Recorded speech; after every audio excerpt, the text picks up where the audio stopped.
শাপলা, শাপলা, শাপলা কোথায় তুমি? শাপলা! কি ব্যাপার, চিৎকার করছো কেন?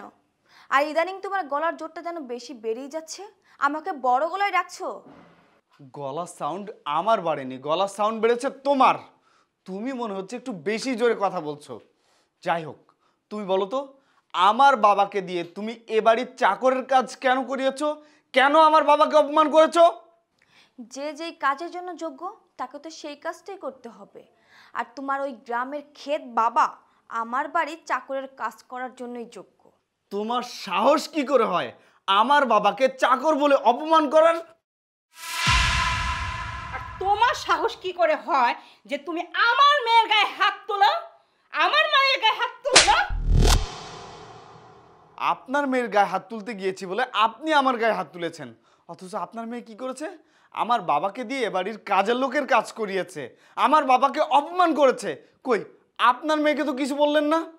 চাকরকে চাকর বলতে তো কোনো অসুবিধা নাই।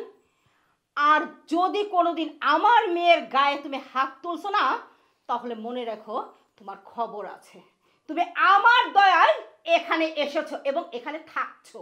না, আমি আপনার যোগ্যতায় এই জায়গায় আসিনি, আমি আমার যোগ্যতায় এই জায়গায় এসেছি। আমার বাবা আমাকে যোগ্য করে গড়ে তুলেছে। তুমি নির্লজ্জের মতো কথা বলছো কেন? হ্যাঁ, তুমি কি ভুলে গিয়েছো তোমার এই চাকরির জন্য আমার মা তোমাকে টাকা দিয়েছিল, তোমার বাবা তোমাকে টাকা দেয়নি। সো এই বাড়িতে আমার মাই থাকবে। আমি তোমার বাবাকে এই বাড়ির গেটের মধ্যেও ঢুকতে দিব না।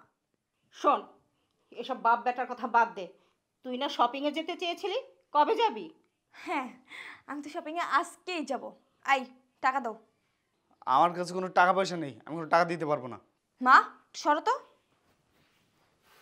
টাকা নেই বললেই হলো, টাকা দিতে বলছি দিবা।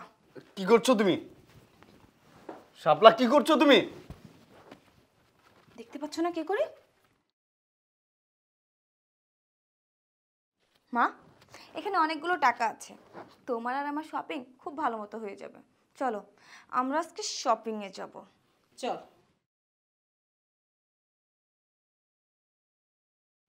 এই মা মেয়ের অত্যাচার দিনের পর দিন বেড়েই চলেছে, এদেরকে নিয়ে আমি আর পারছি না।